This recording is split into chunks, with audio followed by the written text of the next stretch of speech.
Well, in May of last year, 4-year-old Leonardo Machado was killed in a West Vancouver bus crash. He was in a stroller with his mother at a Horseshoe Bay bus stop when a TransLink bus struck them. Now, witnesses say that the bus had hopped the curb. Leonardo died instantly while his mother, Silvana de Oliveira Schramm, remains in hospital to this day, recovering from her injuries. A family friend was also with them. She was hospitalized in stable condition following the crash. Well, now, more than 8 months later, Silvana and her husband, Clineu Machado, say they are still looking for answers to get a full picture of what happened. And Silvana and Clineu join us this morning. Good morning to both of you. Good morning. Hi, Good Stephen. morning, Good Stephen. morning. Thank you both so much for taking the time with us. And Silvana, we wish you a very healthy recovery. We hope you're doing better. And of course, we can't imagine just how difficult the past 8 months have been for both of you. How are you holding up? Uh, it was a very hard time. It still have because like every day I can remember my son. Um, I am a miracle person because I supposed not be here, and I'm here like because God loved me and all prayers around the country, like in Canada, Brazil, and yeah. So and now, thanks God, I'm have better like Mm-hmm. day by day. And do you know, Silvana, when you might be able to leave the hospital? I'm living here, Jeff Strong, on March 25th. I have a month yet. Yeah, so being in a hospital for 9 months have been so stressful, right? Because like it's hard.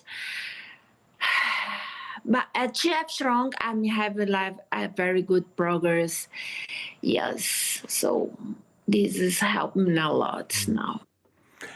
And Clineu, how have you been coping? Thank you for having us, Stephen. Thank you. Thank you very much for the opportunity to speak and bring our tragedy to other people. Is opportunity for reflection, for changes.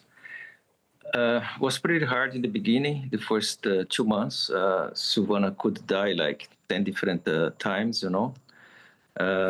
She had about 20 surgeries, more than 20 bags of blood, and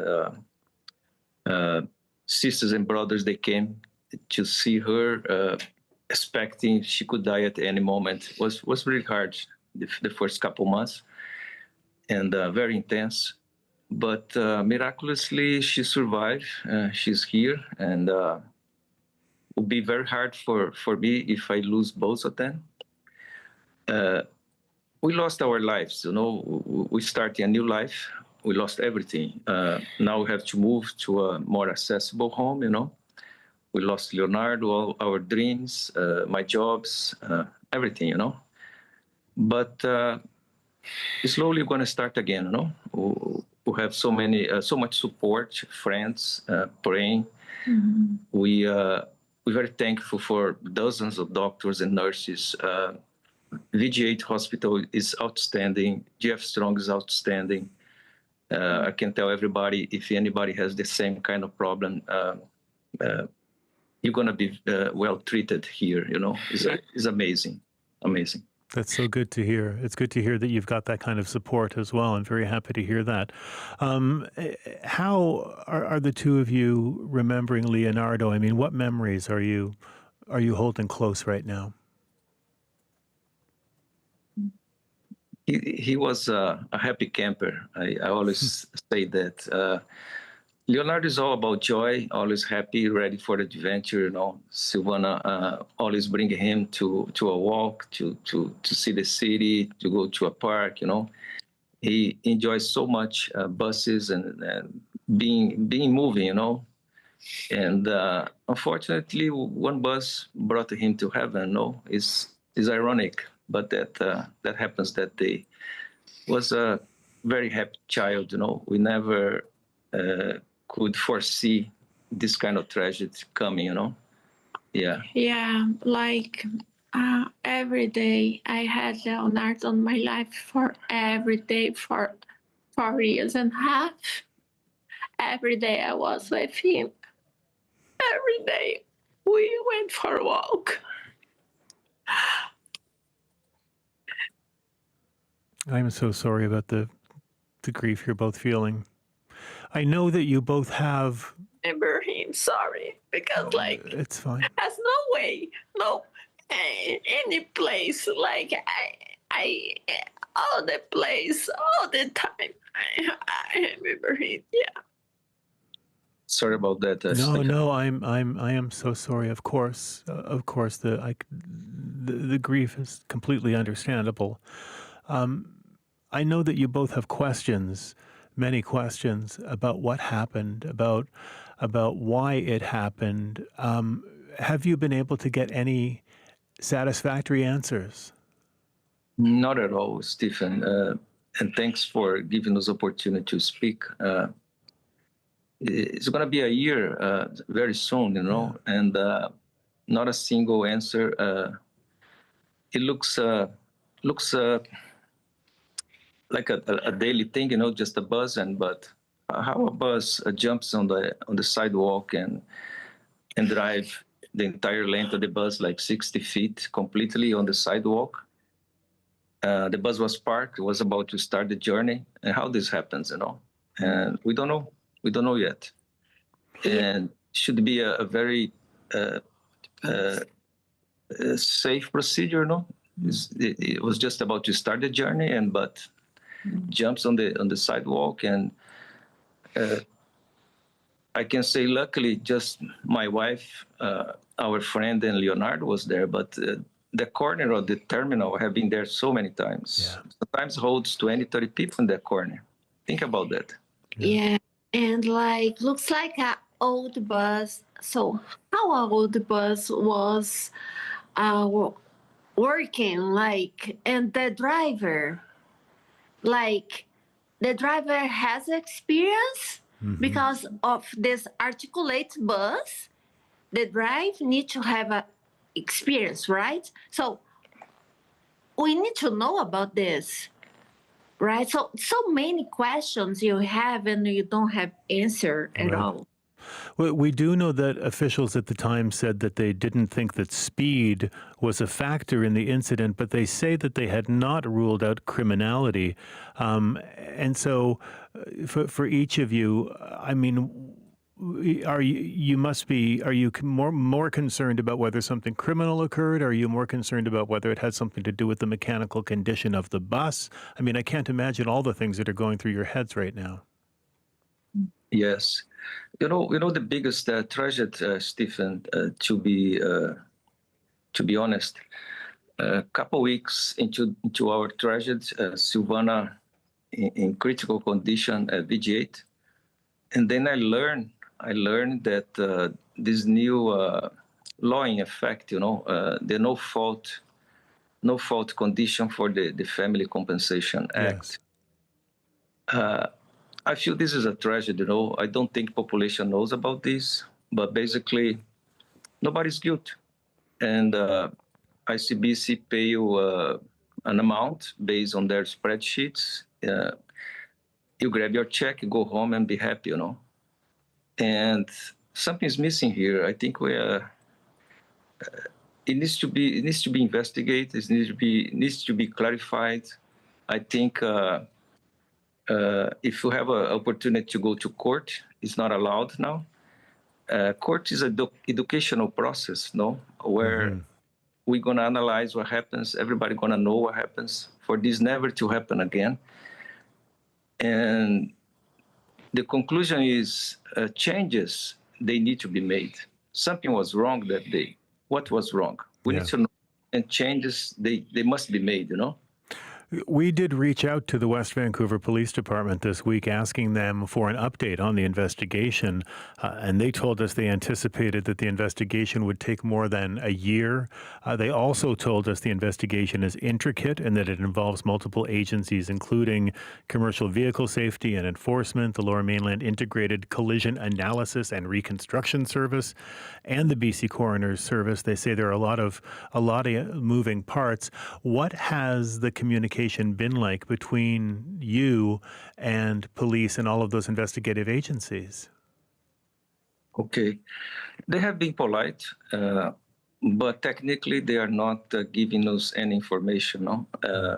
We have lawyers, and the lawyers request transparency, all the information. TransLink provide most of the information, but not the West Vancouver Police at this point. We have to go to the court to have access to at least parts of the investigation. But so far, nothing,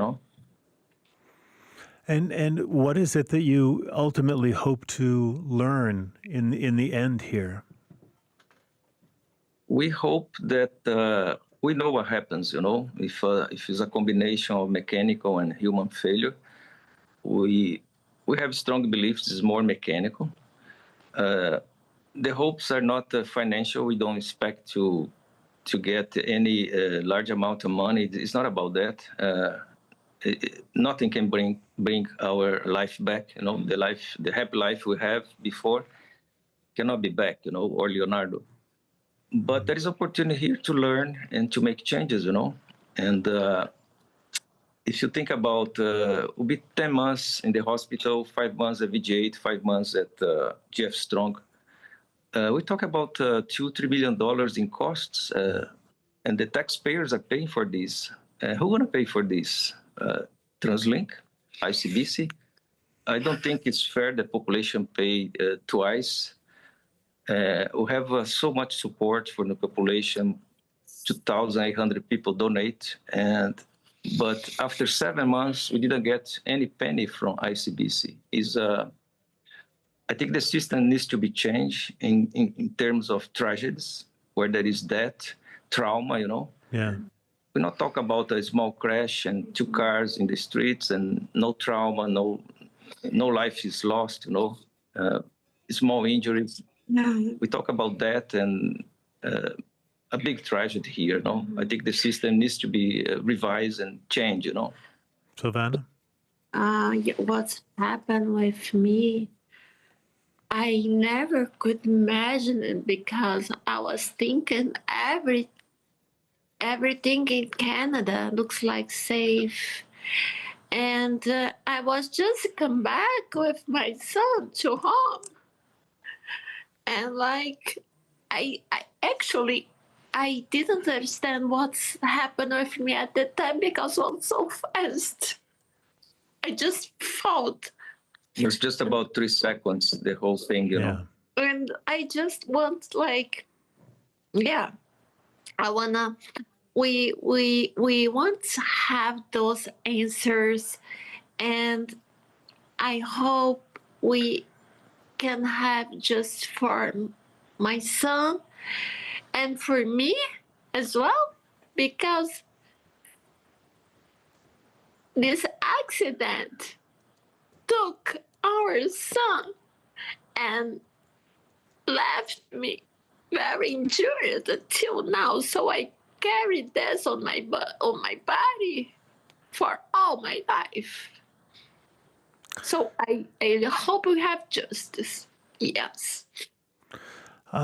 Thank you both so much for being with us this morning. We really appreciate your time, and we wish you the very best. It takes a lot of courage to be able to talk about this, and we certainly appreciate that from both of you.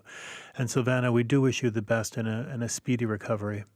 Thank you. Thank you, Stephen, for having us and helping us to bring awareness about this complicated situation. Mm-hmm. All right. Thanks. Thank you both so much. You take care, okay? You too. Have a great day. Thank you very much. Bye-bye now. And just to note that after hearing our interview with Silvana de Oliveira Schramm and Clineu Machado about the bus crash that killed their son Leonardo, TransLink reached out to CBC with a statement. That statement reads in part, based on the Coast Mountain Bus Company's investigation, this incident was not the result of any mechanical issue or shortcoming with the vehicle. CMBC, of course, Coast Mountain Bus Company, that is the largest operating company in the integrated TransLink enterprise.